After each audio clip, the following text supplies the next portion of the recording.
everybody. Private fleet driver here. Haven't done a video in a while, so I thought I'd go ahead and do a video. This is kind of going to be just a question and answers video. I've had some emails of some questions about Hobby Lobby and some questions about the hiring process at Estes. Below in the notes are some links to some really good YouTube channels, Freight Hauler 87, Trucking Through Life, Chuck from Tulsa. And I'm also going to add another one for Saia. He's a driver at Saia. It's a really good channel.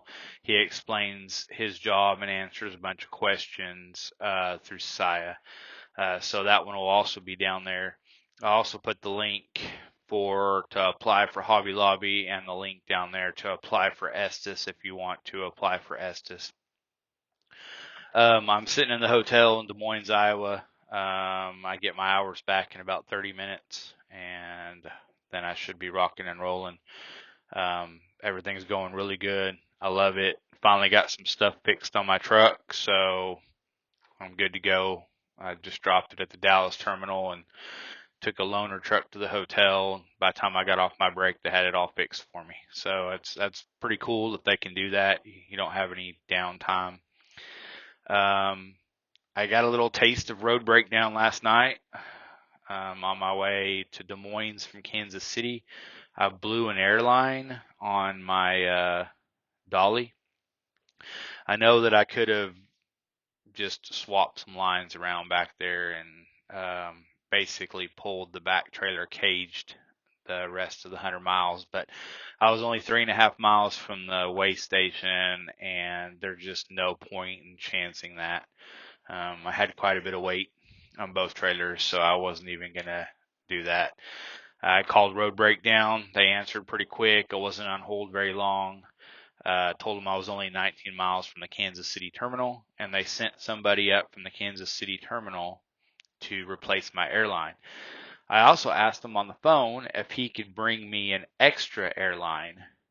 So I have an extra airline with glad hand and connection on it that I zip tied, and it's behind my passenger seat in my truck.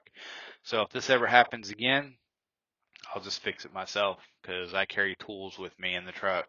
I'm pretty self-sufficient. I had my own truck for several years, and I did a lot of my own work.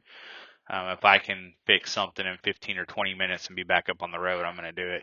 I also carry an extra pigtail. I carry glad hand dummy deals. I carry zip ties. I carry duct tape. And then, of course, all my bungees for my chains because I run Colorado, so I carry chains on my truck. Not a big fan of chaining up, but if I have to, I will. Prefer not to, but I will if I have to. Sorry about this goofy headset. I hate wearing the headset. I pretty much just use it in the truck because of the road noise. I always use my Apple AirPods for doing my videos, or I have lately, and for some reason they're dead. The light's not coming on or nothing. I don't know if they just finally, and they just came off the charger, so I don't know if they just finally bit the dust. Anyway, I got almost 3 years out of them, so I guess that's pretty good. But because of audio quality, I had to go grab my Blue Parrot out of the truck. So sorry about the goofy headset. I look like I'm some sort of reporter or some analyst on an NFL game or something. Okay, the first thing I'm going to cover, I got an email from SJ wanting information on Hobby Lobby. Her first question is, what is the deductible on our insurance? That's really hard for me to answer because I just switched from Cigna to Aetna. They have two different plans with two different deductibles, and that determines what your premium is. I briefly looked at it before I left, and nothing's changed as far as in your monthly or your weekly or bi-weekly check amounts that you pay for insurance. It's still the same amount. And I really don't remember what the deductible is, but it's really good insurance. Plus they have the clinic right there on the yard that's 100% free. So if you live close to Oklahoma City, your family can utilize that also.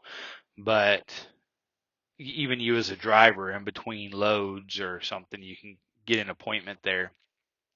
And even if they have to push your load off a couple hours, like you're supposed to deliver at 8, they can push it off to 9 the next morning so you can make a doctor's appointment at the clinic. A lot of drivers, that is their doctor, regardless of where they live in the country. Their doctor's right there at the clinic on campus at Hobby Lobby in Oklahoma City. And that's how they do that, because it's 100% free, including any kind of imaging, x-ray. I think they have a MRI machine in there, so they can do pretty much everything in there, and even that, they have a pharmacy. So a lot of guys utilize that. Second question is, what has Hobby Lobby done to keep us moving during the pandemic? Okay, well, if you've watched my videos, you know that we shut down. We got furloughed for 6 weeks. The first 2 weeks they paid us. So there's only 4 weeks that we didn't get paid. And the only reason we shut down is because the government got involved and forced Hobby Lobby to close their stores. We did not close them by choice. We felt like Hobby Lobby felt like they were an essential business, and I agree, because most everybody making masks was getting all their materials to make their masks from Hobby Lobby. Joann's and Michael's both stayed open throughout that whole 6 weeks. Anyway, they fought it with the government, and they have been deemed essential now because of school supply stuff, for a lot of homeschool type stuff, and the materials used to make the masks. So if it happens again, we will not close. We're not closing. As long as our stores are open, we're rocking and rolling. And actually, Hobby Lobby's volume, sorry, I'm talking like I'm still there, but Hobby Lobby's volume only increased during the pandemic. I mean, they were opening stores and business was booming during the pandemic. So that we weren't affected at all. We were actually working harder during the pandemic than we did normally. Second question is, are they registered with the Drug Alcohol Clearinghouse through the federal government? They were not when I started 3 years ago, but I remember signing a paper about it when they implemented it, I guess the first of last year. So I would say yes, they are part of it. And I think that there's a federal mandate that's requiring all companies over so many trucks to be part of that clearinghouse. And that's to keep drivers from sliding in under the radar with a failed drug test or something like that. So they are part of the clearinghouse. I'm about 99% sure that they are part of the clearinghouse. I think pretty much everybody is. Estes is for sure. Okay, next question is Estes hiring process. Okay, we have a referral program, and the way the referral program, I have no idea what it pays. I heard something about $600 after 6 months or something, but I don't know for sure. I haven't seen anything in writing. That's just hearsay from drivers. But regardless of that, you know that I don't do anything for the referral bonuses. But the way their referral goes is, if you're interested in Estes, and if you've just decided, you know what, after watching all these videos, from Freight Hauler 87 or whatever, if you want to give him that information, that's awesome. If you want to give me that information, that's awesome. It doesn't matter to me.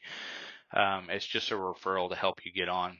And basically, you need to send me an email, or Freight Hauler 87, your first name, last name, phone number, and email. And then we can go into our employee portal and do a refer a friend submission. And we submit that. That goes to HR, and corporate HR.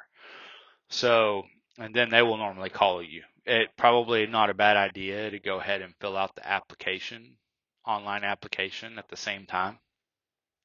And then after you send that to us and we send that in, you fill out application, somebody from HR recruiting will call you.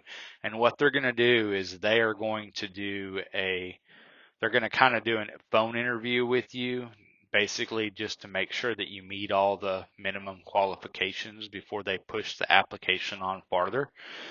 You can go to workforestes.com and you can see all the open positions. At each terminal, it'll list what open positions are, whether it be a line haul driver, whether it be local city driver, P&D, or a combo driver, or a dock worker, or if you don't have a lot of driving experience, you can always take a dock worker job, and probably within 6 months to a year, they'll transition you to the road. just depending on the terminal. But the way our freight is right now, we're booming. So I don't know how it is all over the country, but in our area, we're busy, busy, busy. So once that, they will call you from corporate HR. They're going to do an interview process. They're basically going to vet you, make sure that you fit, that you meet all the minimum qualifications, make sure that you understand what the job entails. And then if you're good to go there, they're going to pass your information to the terminal manager where you applied. Then the terminal manager will either call you or they will call you back and set up a time for you to go in and interview with the terminal manager.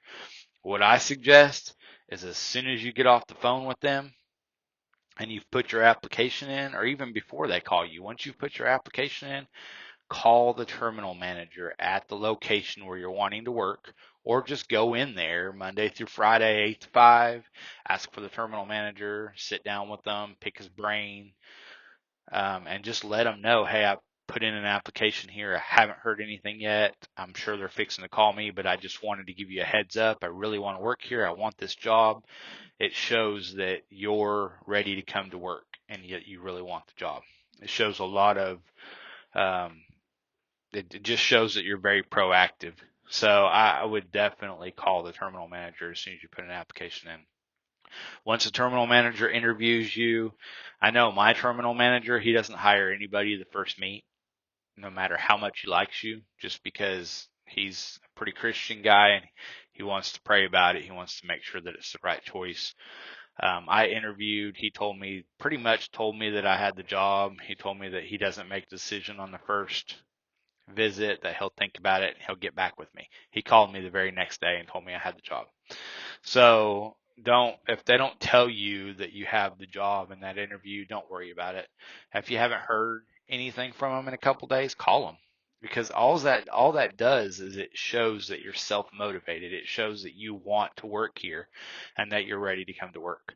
So that's only going to help you. But if you're interested for applying at Estes, and you want to shoot me an email, glockdoc, glockdoc79@gmail.com. Send me that information and I'll put in a referral for you. If you have any questions about Hobby Lobby, I'm here. I'm not getting nothing from them, but it's a great company. I loved my time there. I miss some of it, but I love the freedom of being out here on my own now and staying in a hotel every night and not sleeping in a truck. And hopefully the first of the year I'll be on a bid run where I'm home every day. So it's looking really promising as soon as we move into our new hub, which I'm really looking forward to. It's supposed to be November or December we're moving into the new hub. So anything else, any questions, even about PFG? I've got a lot of information on Dollar General. I just have not made that video yet. I keep forgetting it at home and I don't have it out here with me. I'll try to do that in my next video. But if you have any questions about driving for Dollar General, if you have any questions about driving for Walmart, I've got a wealth of information, I've got it cataloged. So, I can answer those questions for you. If you're just getting out of CDL school, and you want some recommendations on where to go to just get your feet wet and do something where you can be home pretty regular but get some time under your belt, I've got some recommendations for you there. Anything I can do, just let me know. Like I said, those links down below in the comments, or the description is some really good videos with lots and lots of information on Estes line haul, Estes P&D, and then also the Trucking with John, or I think it's the Trucking Life with John. I'm not sure. I can't remember the name of it, but I'll put it down there with Saia. He's got a lot of information about Saia also. But anyway, I hope everybody has a really good evening tonight. I'm getting ready to pack my stuff up, head to my truck, and hopefully get a long run. That would be awesome if they give me something like Denver so I can get out and stretch my legs, get out there and run the road. Anyway, everybody have a great evening, and I will see you on the next video. Thanks.